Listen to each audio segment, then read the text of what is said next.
দিব খাবি কিনা।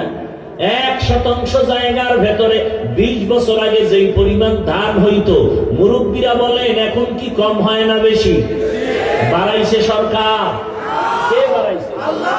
ইয়া আইয়ুহান নাস আনতুমুল ফুকারাউ ইলাল্লাহ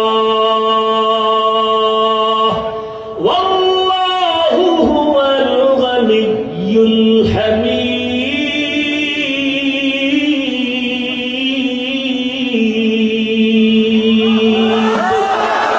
Bertawakul mingkuni harus pohoshan mirasana berstitu azlamakam juzba haqci zemakha az insoja fazle uamaste dar jumla jaha। আল্লাহ বলেন দুনিয়ার মানুষ তোরা সবাই ফকির, ধনীকে